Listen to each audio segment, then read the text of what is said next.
नमस्कार दोस्तों, अपना कौन टॉपिक चल रहा था, कौन के बारे में हम बात कर रहे थे।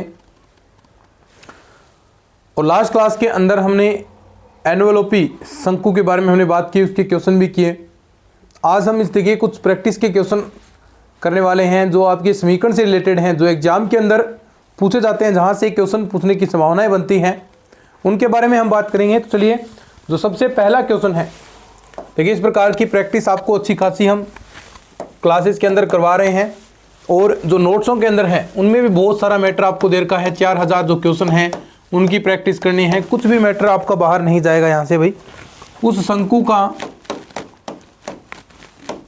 शंकु का समीकरण ज्ञात कीजिए, जिसका शीर्ष समीकरण ज्ञात कीजिए,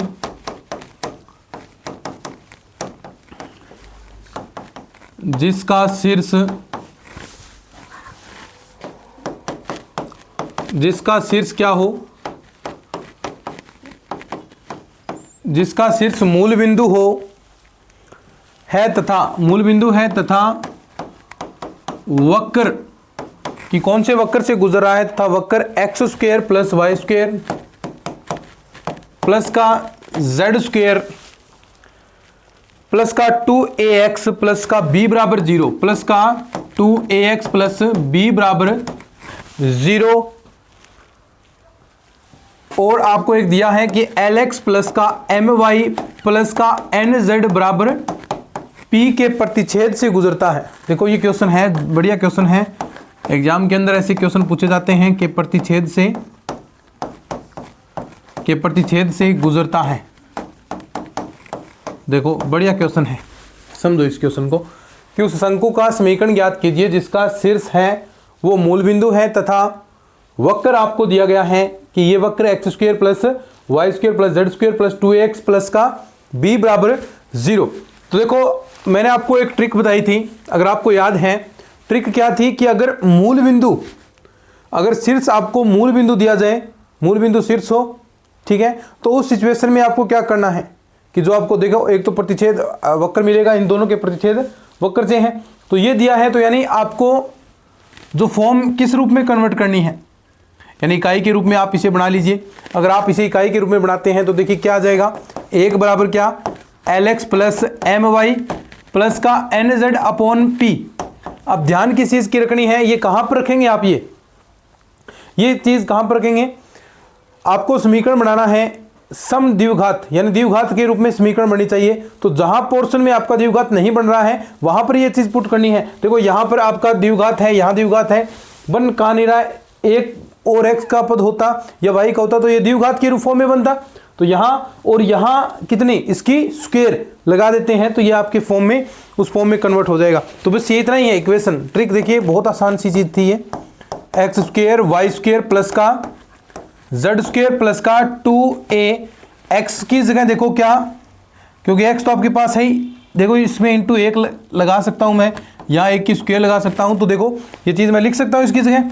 तो lx प्लस का my प्लस का nz अपॉन में p आ गया, उसके बाद प्लस का b और एक स्क्वायर, एक की जगह देखो ये फॉर्म आ गई lx प्लस का my प्लस का nz अपॉन में p और इसकी स्क्वायर बराबर में 0 आ गया। ठीक है, बस यही आपका इक्वेशन हो गया है। अब इसको थोड़ा सा आप आगे सोल्व कर सकते हैं। देखो p² आप एलसीएम ले लीजिए, तो यहाँ पर ये सारे टर्म किस फॉर्म में आ जाएंगे, p की फॉर्म में आ जाएंगे, देखो ऐसे, और ये बाकी जो p है वो 0 की तरफ। तो p² is equal to x² plus का y² प्लस का z² प्लस का 2ax, यहाँ भी क्या आ जाएगा, एक p आ जाएगा, lx प्लस का my प्लस का nz और प्लस का p से भी यहाँ पर कैंसिल हो जाएगा, यहाँ क्या बचा lx प्लस का my प्लस का nz और इसकी स्क्वायर बराबर कितना 0, क्योंकि जो p² आपने एलसीएम लिया था वो कहाँ चला गया, वो 0 के अंदर चला गया। तो ये जो समीकरण होगा ये शंकु का क्या है, अभीष्ट समीकरण, शंकु का अभीष्ट समीकरण है भाई। देखो ये ट्रिक बहुत आसान है, ट्रिक को समझो आप अच्छे से।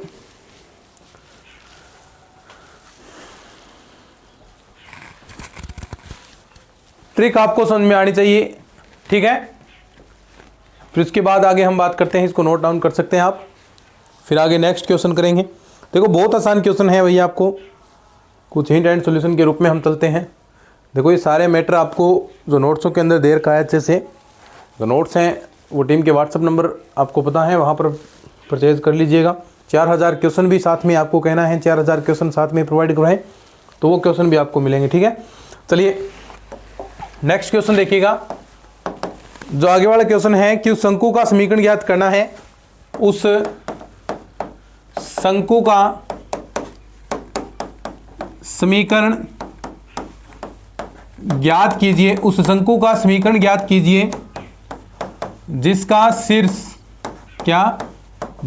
शीर्ष क्या है, अल्फा बीटा और गामा, ये इसका शीर्ष देर का है, तथा आधार निर्देशक वक्र तथा आधार निर्देशक वक्र आपको दिया है। आधार निर्देशक वक्र X square upon A square plus का Y square upon B square और इजिकल टू में 1 आ गया और z बराबर 0 है। ये क्वेश्चन है, देखिए उस शंकु का समीकरण ज्ञात कीजिए जिसका शीर्ष आपके सामने है और तथा आधार निर्देशक वक्र ये, तो बताएं क्या होगा इसका। बिल्कुल सा सिंपल है। देखो इस बार इसने शीर्ष है वो मूल बिंदु नहीं दिए, शीर्ष मूल बिंदु नहीं दिए, तो क्वेश्चन आपको पता है किस प्रकार सोल्व करना है, ठीक है। इसको थोड़ा कर लेते हैं अपने, फिर क्वेश्चन हो जाएगा। अब देखो तो इसके लिए हम सबसे पहले क्या करते हैं, जब शीर्ष दिया है तो आप क्या निकालते हैं, सबसे पहले ये आपके पास रेखा होगी, ये शीर्ष हो गया, यहां पर ये बिंदु हो गया। इस रेखा जो जनक रेखा है उसका समीकरण, इसमें आप LMN ये क्या मानते हैं, LMN क्या मानेंगे आप, इसके दिक् अनुपात मानते हैं। देखो ये क्वेश्चन आप ऑप्शन द्वारा भी सोल्व कर सकते हैं, ऑप्शन की भी ट्रिक मैंने बताई थी। अगर आपको ऑप्शन दे तो आप 4 ऑप्शन मिलेंगे, 4 ऑप्शन के अंदर शीर्ष और निर्देशक वक्र से संतुष्ट करा दो, जो समीकरण संतुष्ट करेगी, जो समीकरण सेटिस्फाइड होगी वही क्या हो जाएगा, उससे शंकु का समीकरण हो जाएगा, ठीक है। वैसे भी कर सकते हैं, लेकिन आप जो बड़ा तरीका है वो भी कर सकते हैं। बड़े तरीके में क्या कि आपको सबसे पहले जनक रेखा का क्या निकालना है, समीकरण, जनक रेखा का समीकरण निकालेंगे, फिर उसके बाद ये जो z बराबर 0 है वो गुजारते हैं, वहां से बिंदु आएंगे, बिंदु क्या यहां पर संतुष्ट करवा सकते हैं, क्योंकि देखो जो प्रतिच्छेद बिंदु होगा वो दोनों संतुष्ट करेगा इस वक्र को, तो यहां पर गुजार देंगे। फिर LMN जो आपने माने हैं उन्हें हटा देंगे, तो जो एक समघात समीकरण बनता है वही क्या होगा, शंकु का समीकरण होता है, ठीक है। तो देखो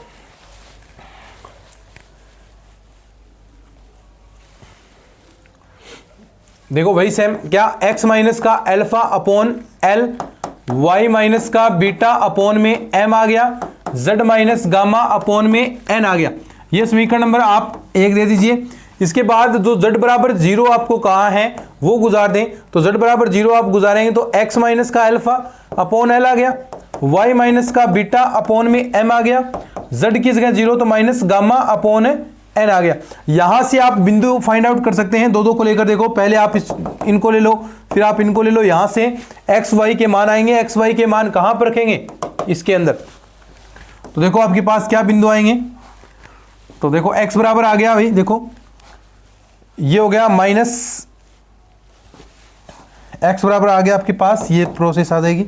देखो माइनस गामा, साथ में L अपॉन n आ जाएगा और प्लस का अल्फा आ जाएगा, प्लस का क्या आ जाएगा आपके पास, अल्फा आ जाएगा, ठीक है। या फिर आप अल्फा माइनस कर सकते हैं इसको। तो देखो ये जो बिंदु है वो क्या गया, अल्फा माइनस का गामा, ऐसा कैसा, और यहाँ L अपॉन n। ऐसे ही y बराबर देखिए क्या आएगी वैल्यू, y बराबर देखें तो यही सेम बीटा माइनस का गामा, यहाँ m आ जाएगा इस बार अपॉन में m। तो ये जो दोनों बिंदु हैं, ये दो बिंदु देखो यहां पर होंगे स्थित, तो यानी इसको भी, जो इस निर्देशक वक्र है इसको भी संतुष्ट करेंगे। बोलो जो गाइडिंग कर्व है उसको संतुष्ट करेंगे नहीं करेंगे, क्यों, क्योंकि देखो इस जो जनक रेखा है यहां पर ये बिंदु स्थित है, प्रतिच्छेद कर रहे हैं, तो क्या होंगे, इसको भी संतुष्ट करेंगे। तो इसको सेटिस्फाइड करवा दीजिए यहां से रखकर। तो देखो यहां से हम रख देते हैं इसके अंदर, तो क्या आएगा, अल्फा माइनस का gamma L upon n upon में ए स्क्वायर है, इसकी क्या हो जाएगी स्क्वायर एक्स स्क्वायर, तो इसकी स्क्वायर कर दो अपॉन में ए स्क्वायर, उसके बाद प्लस का वाई स्क्वायर, तो वाई की जगह क्या आ जाएगा बीटा माइनस का गामा एम अपॉन एन की होल स्क्वायर और अपॉन में बी स्क्वायर और इक्वल में क्या है 1। ठीक है, ये चीज आ गई।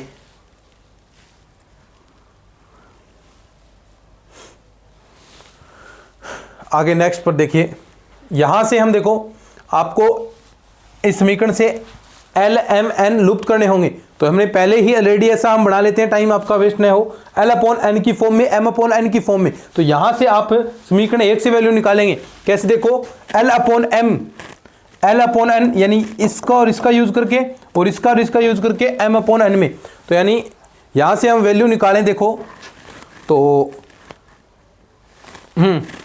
एल अपॉन एम ही निकालना है ना, एल अपॉन एन।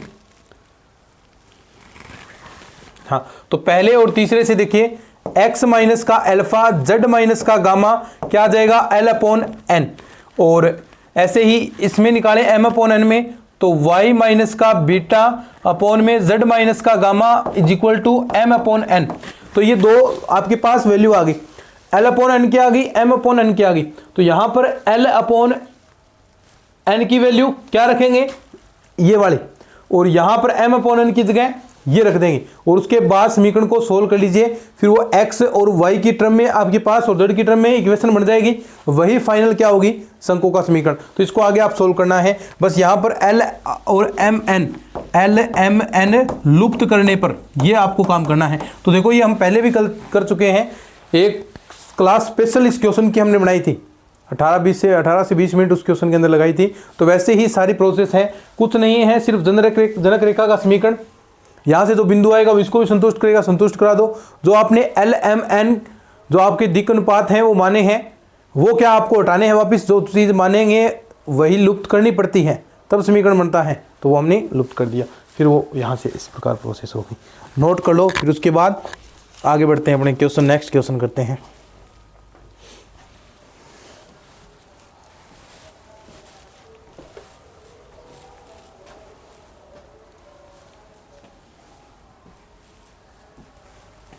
चलिए नेक्स्ट क्वेश्चन देखिए, बिल्कुल सिंपल सा क्वेश्चन है। देखो सिद्ध करना है, सिद्ध कीजिए क्या कि उस शंकु का समीकरण, सिद्ध कीजिए कि उस शंकु का समीकरण, सिद्ध कीजिए कि उस शंकु का समीकरण जिसका शीर्ष मूल बिंदु है, जिसका शीर्ष क्या है मूल बिंदु है, जिसका शीर्ष मूल बिंदु है तथा निर्देशक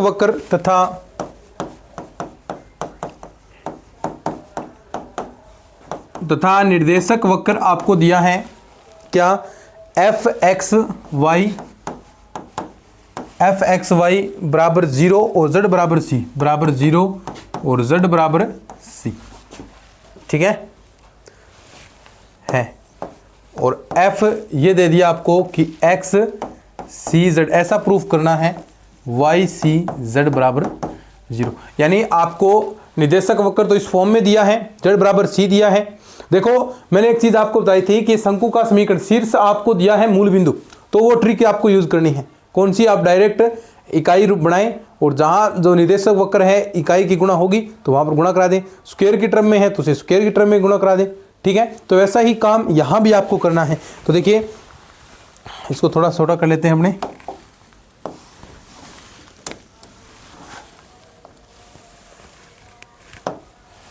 एक मिनट,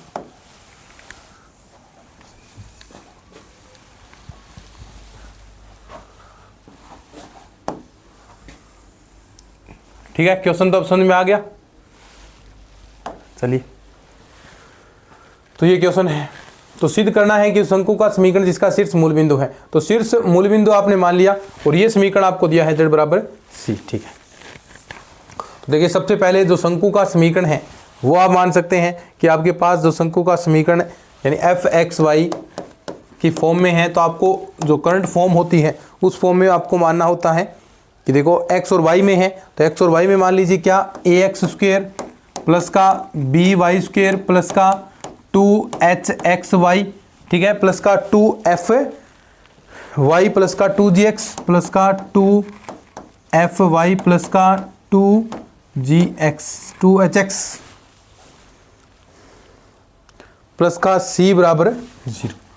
क्यों, देखो ये क्यों आया, देखो ये निर्देशक वक्र कैसे आया, क्योंकि इसमें z बराबर 0 है तो जितने भी आपके z जहां भी आएगा yz हो गया, आपका जो xz हो गया, वो सारे पद क्या होंगे फिर 0 होंगे, क्योंकि z बराबर यहाँ पर 0 है। तो जितने आपके पास ये टर्म बची हैं वही आपके पास टर्म आएंगे भाई, yz z हो गया, xz वाला 0 हो गया, तो वो तो चीज़ें 0 होंगी। तो ये समीकरण बना है। अब यहाँ पर देखो z बराबर c दे रखा है तो मैंने क्या कहा कि सभी में एक की गुणा करेंगे, ठीक है, इकाई की गुणा करते हैं क्योंकि वो उस फॉर्म में आपके पास कन्वर्ट होता है। तो यानी आप इसको क्या लिख सकते हैं, z अपॉन c बराबर इकाई, तो सभी में इकाई की गुणा आप करते हैं, इकाई की गुणा करते हैं, इकाई की गुणा करते हैं, तो वो किस फॉर्म में कन्वर्ट हो जाएगा, फिर आपका जो मेन समीकरण है उसी फॉर्म में आप उसे कन्वर्ट कर सकते हैं, ठीक है। तो ऐसा इकाई की फॉर्म में आप साथ में गुणा करा दीजिए, एक्स सी अपॉन जेड की फॉर्म में ये कन्वर्ट हो जाएगा, एक्स सी बटा जेड में आपके पास इक्वेशन कन्वर्ट हो जाएगी कि आपने जो चीज़ें जोड़ी हैं वही चीज़ें आपके पास ज़्यादा चेंज नहीं हुई, तो ऐसा आप कन्वर्ट कर सकते हैं, ठीक है। तो बिल्कुल सिंपल सा है भाई, सी अपॉन जेड की फॉर्म में आप कन्वर्ट कर सकते हैं इसे, सी अपॉन जेड के रूप में कर लो, सी अपॉन जेड वो भी क्या है, इकाई। तो देखो ऐसा ए क्या करेंगे, एक्स सी अपॉन जेड की होल स्क्वायर, इकाई से गुणा करवा रहा हूँ मैं साथ में, B Y C upon Z की होल स्क्वायर, कुछ नहीं है, सिंपल सा है, 2h, x की जगह c अपॉन जेड और y की जगह वाई सी अपॉन जेड, ऐसा ही प्लस का 2f Y C upon Z और ऐसा ही 2gx c upon Z plus का c में भी देखिए आपके पास c है तो c तो कांस्टेंट होता है, उस फॉर्म में कन्वर्ट कर दो, c बराबर 0। तो अब देखो ये किस फॉर्म में कन्वर्ट हो गया, ये जो फंक्शन है, ये फंक्शन पहले तो था f(x, y) में, अब ये किस फॉर्म में कन्वर्ट हो गया, अभी देखो f(x) की जगह क्या आ गया, x c z और y c z बराबर क्या है 0, और यही तो सेम फॉर्म थी, यही तो सेम फॉर्म थी, देखो ये रही। तो ऐसा भी आप कन्वर्ट इसे कर सकते हैं भाई, आपका शंकु का समीकरण क्या होगा ऐसा पूछ सकता है, तो ये आपके पास इक्वेशन आपकी ऐसी कन्वर्ट होगी। तो मेरे ख्याल से आपको अच्छे से समझ में आ गया होगा कि किस प्रकार आपको करना है। बिल्कुल सिंपल था भी, ये वक्र आपको दिया है, ये z बराबर c, मैंने आपको ट्रिक बता रखी है, क्या करना है, इकाई के बराबर कर लो, तो z बराबर इकाई करेंगे तो c बटा z हो गया, तो इकाई की सभी के साथ यहाँ पर गुणा कराएंगे तो x c बटा z हो गया, ठीक है। तो ये चीज़ें आपके पास, तो देखो इसके जो नोट्स हैं वो आपको परचेज कर लेने हैं, 94,618, 30,454, यहाँ पर ये नोट्स मिलेंगे, सिर्फ 351 रुपये उनकी प्राइस है, ठीक है। तो आप बाई कर सकते हो, कंप्लीट कोर्स भी आप बाई कर सकते हैं, सिर्फ 721 रुपये उसकी भी प्राइस है। तो चलिए आज के इस वीडियो में इतना ही, कल नेक्स्ट टॉपिक हम पढ़ने वाले हैं। धन्यवाद।